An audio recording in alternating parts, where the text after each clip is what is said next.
How's it going, everybody?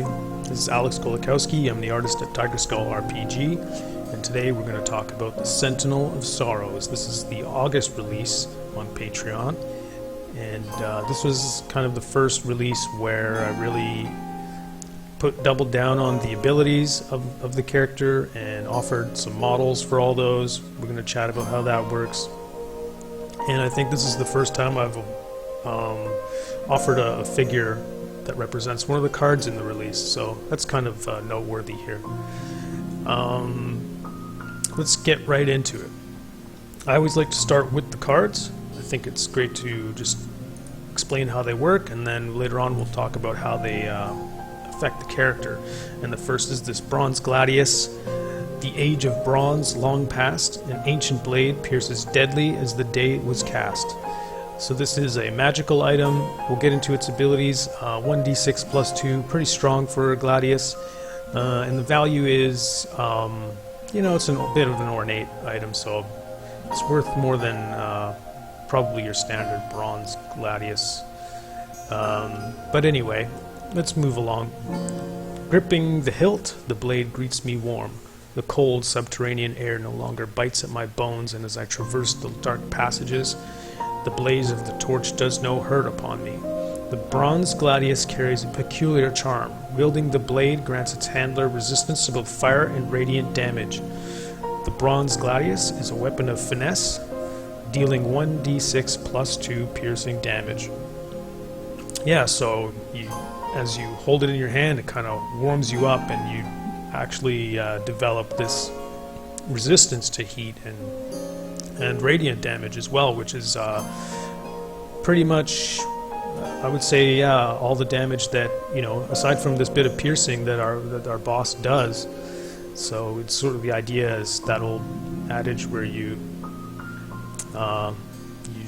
vanquish the boss, but you get to take a little bit of his strength with you by way of this blade. So that'll be it's kind of a nice perk.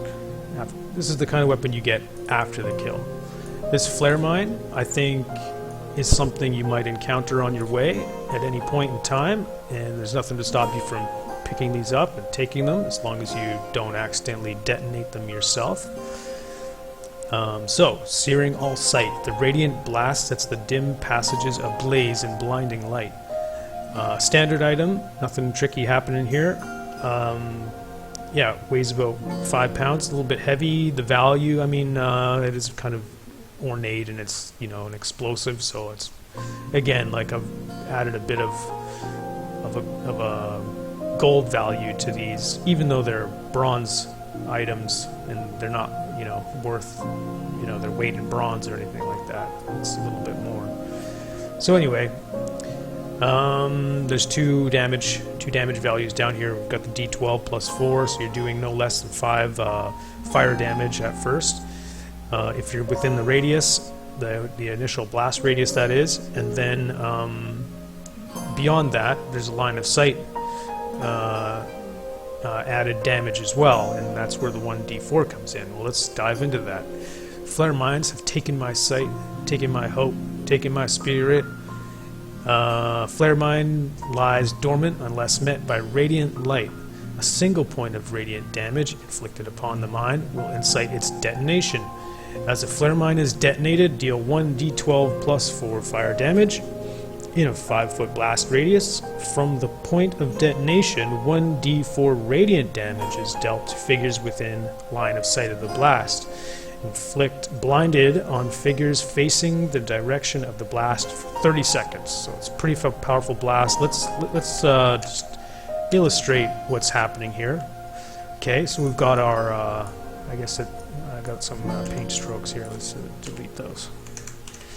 Here we got some mines here. We've got these horses are the party. So let's place a horse here. No, here. Maybe. Hell, I don't know. Maybe here. Yeah. Way behind this pole there.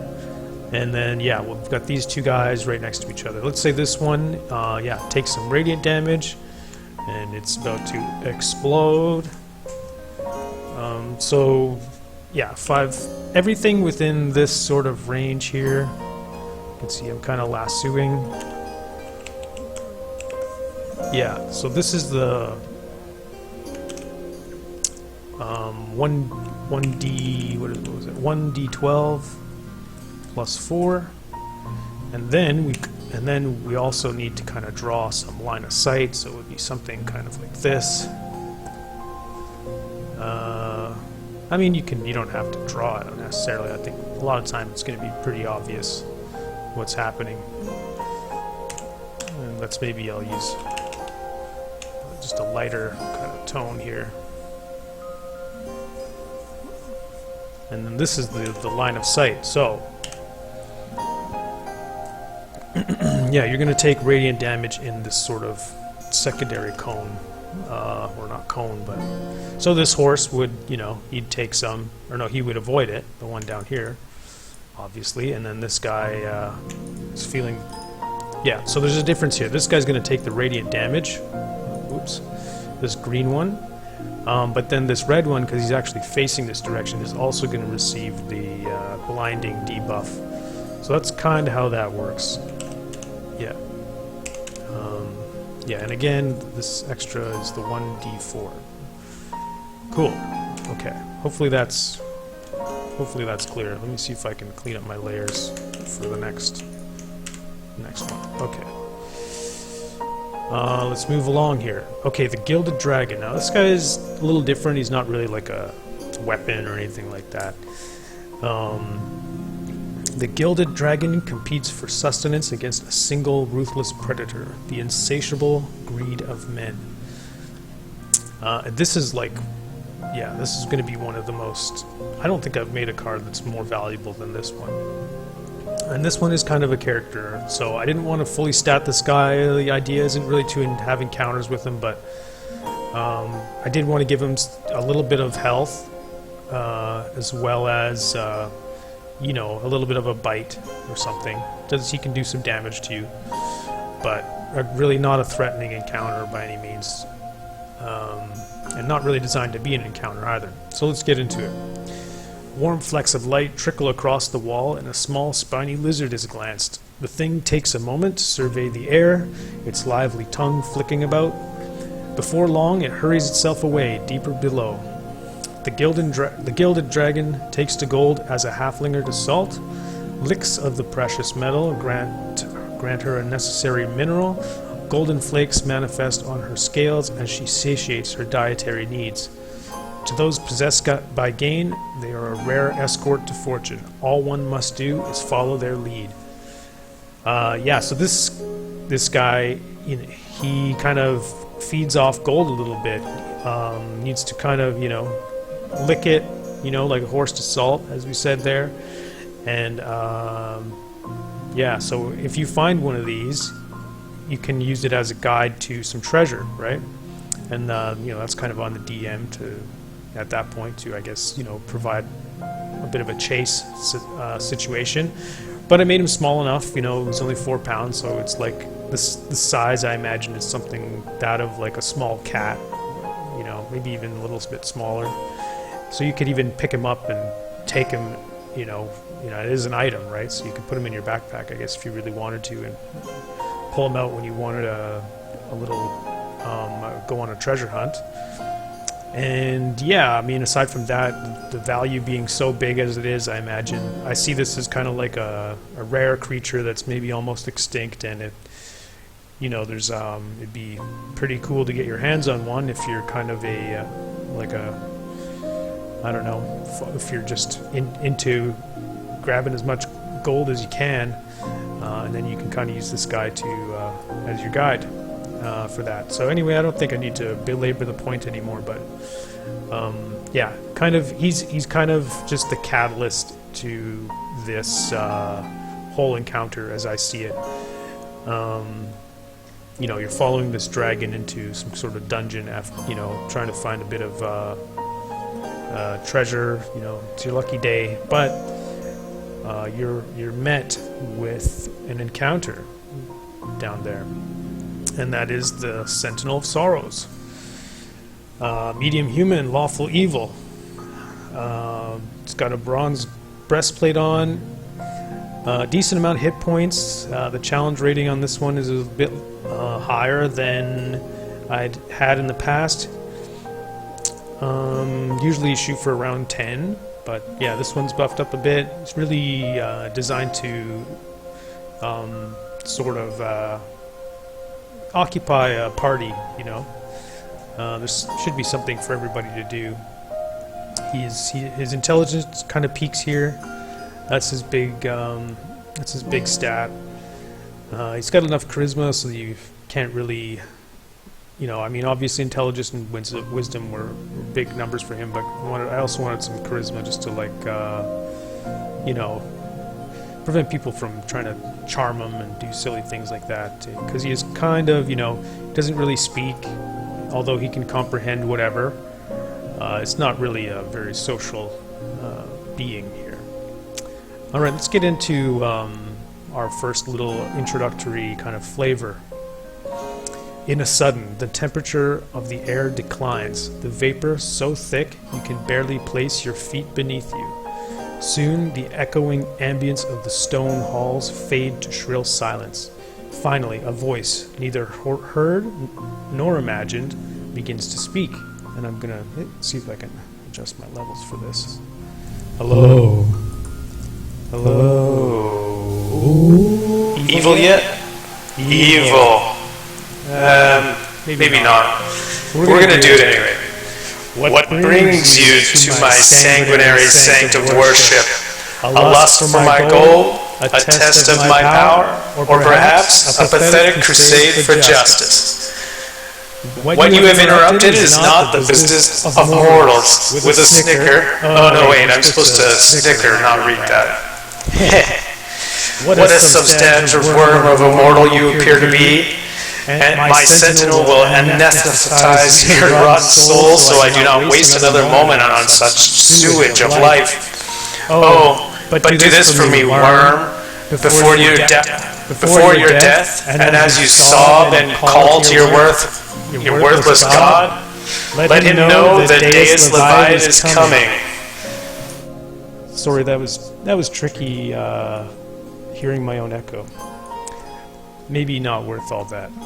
But anyway, yeah, you run into a little sort of meeting with Deus Leviat, the big, the evil kind of guy who permeates all these releases here. And he kind of is the kind of guy that uses big words and is very insulting. And you do, hopefully, not like him.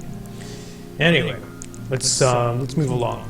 Still trying to adjust my levels here so that I don't hear myself. Okay, I did stat up the Overseer. That's the floating eyeball guy that you see in a lot of the imagery that you might encounter on your way to this dude. I'll zoom out a little bit. As you go through the halls and stuff, you might find this and run into him and have to have an encounter before the big encounter. So if you do, there's some stuff that he can do. A lot of the stats are taken directly from the Sentinel himself. And yeah, I mean, I think I buffed... Yeah, I buffed your con. It's and the reason is because he's kind of a machine, so Constitution is, you know, he's not going to get tired and stuff like that. Alright, did I read this yet? Although the Overseer is an extension of the Sentinel of Sorrows, they take actions independently.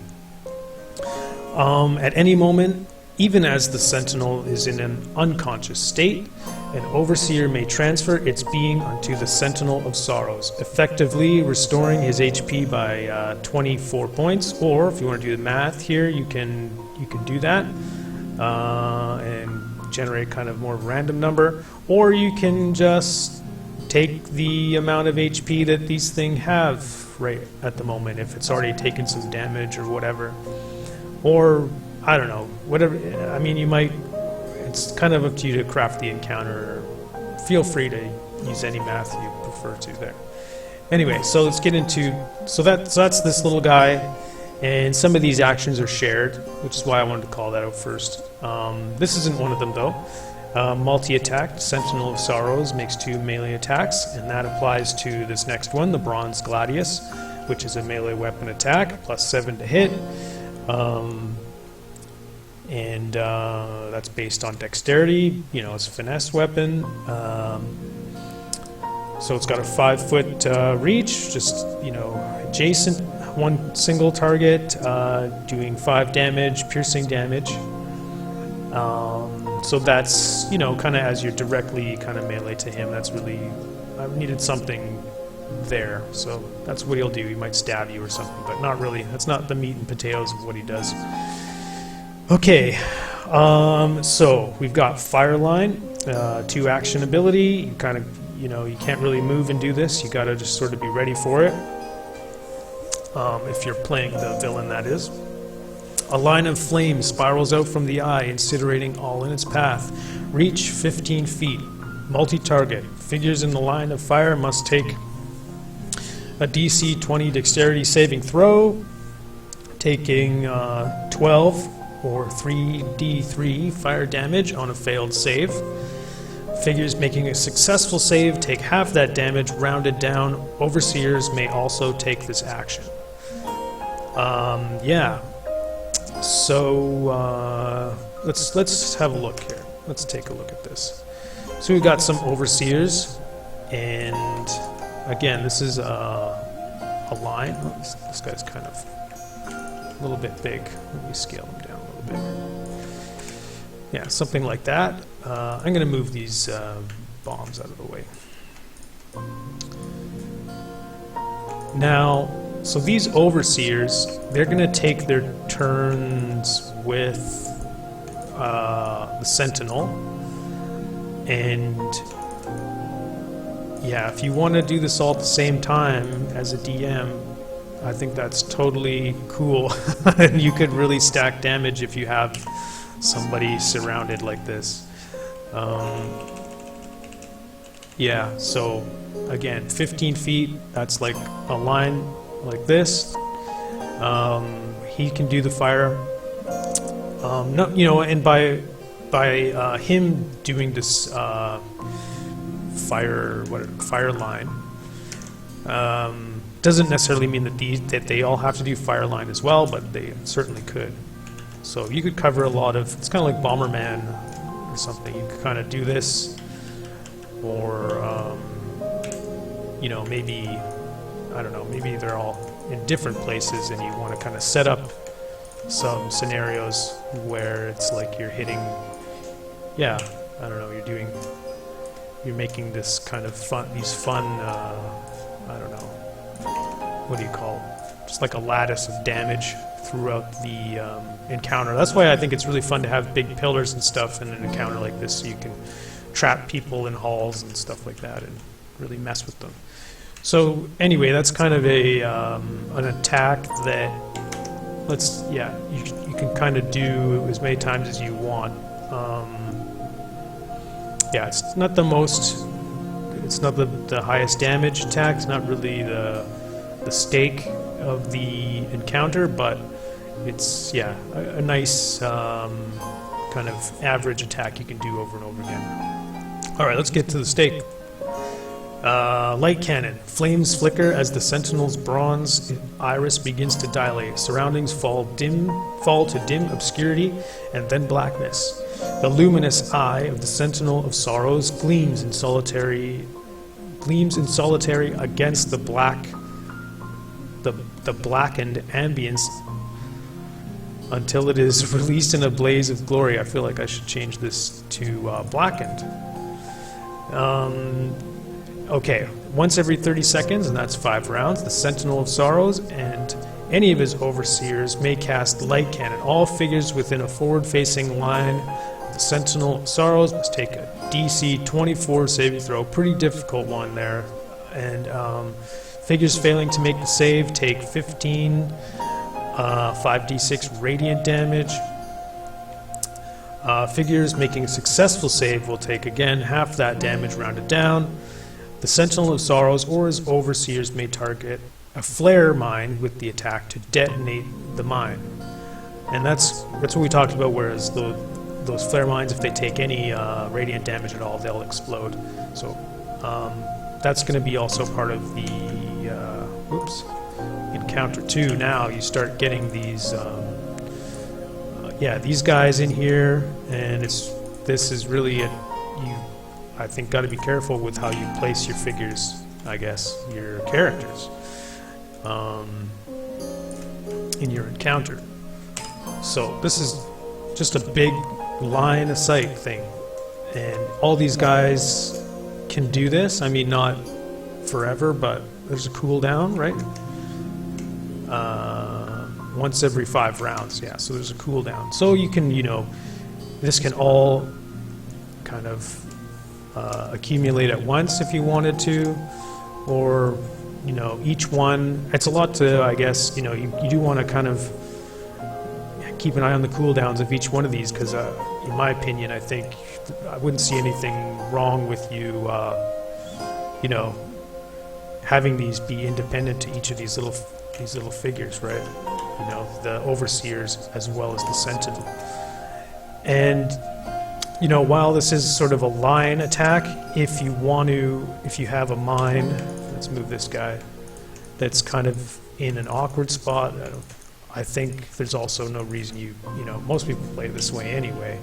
Couldn't, draw these diagonal lines to try to detonate these things, and then create that the blast radius, and then another crazy line of sight. So you can see how this encounter is really going to just go crazy and just kill everything.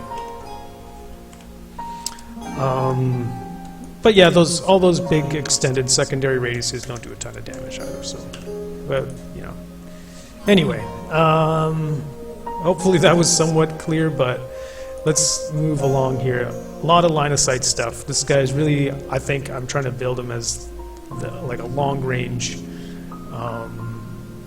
character, and you really got to watch your positioning against him. Yeah, okay. Legendary actions. Let's finish this off here.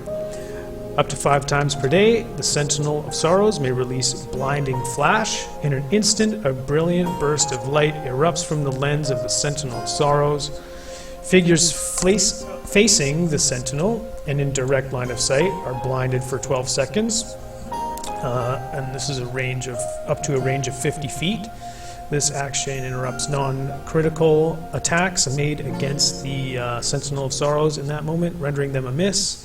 Overseers do not possess the ability to cast blinding light. So, yeah, I wanted this to really just be something that he can do that interrupts attacks against him. It's really more of a defensive thing because it's it's legendary action. You can do it at any moment, and so what I'm thinking is if there's too many people in close proximity, he can use this to blind them, or maybe even, well, let's bring it back here. Let's say that this because this is a line of sight and it's up to 50 feet, so even if there's somebody over here kind of sniping him, he can do this this line of sight ability, and really anything that's kind of in here is going to be blinded for 2 turns, and it's just enough for him to kind of interrupt the attack initially, so he can do it during their action, and then you can, I don't know, run away behind the corner or reposition or whatever you want to do, move his guys. I guess I don't know if you can do that, but you gotta wait your turn. But anyway, you can interrupt attacks with this if you feel like they're just getting too much in on this guy. So 5 times per day. So that's pretty much the encounter. I mean, unless you want to encounter this guy several times in a day, then I guess you got to budget accordingly. So that's it. He's again was going for long range annoyance. Yeah. I mean, I hope all these enemies are, somewhat of a pain in the ass and not too easy to kill.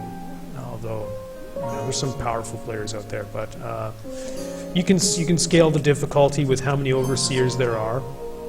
Are there any other? You can always add, whatever skeletons or whomever to this to the encounters too. I mean, that's a pretty classic way to add challenge if you need to, and if you want to nerf them a bit, then you can remove these overseers, remove some mines or something like that. So very scalable encounters with this guy.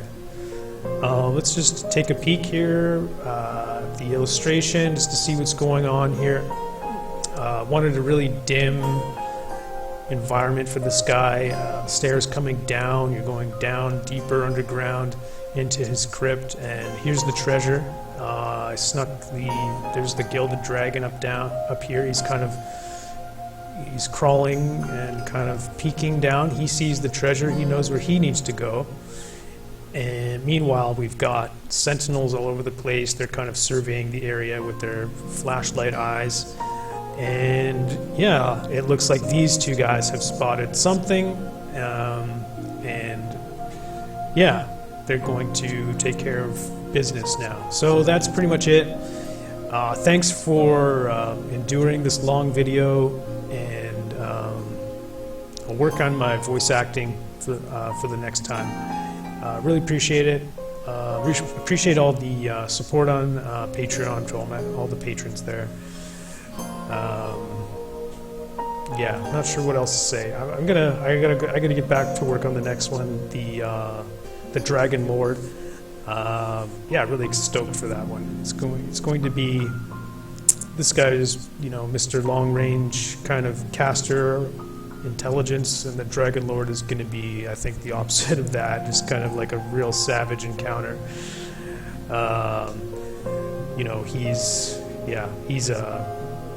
He's a hunter of dragons. He's not a dragon himself, although he's kind of like Batman a little bit, in that he kind of, maybe to somebody who isn't expecting him, you might mistake him for a dragon.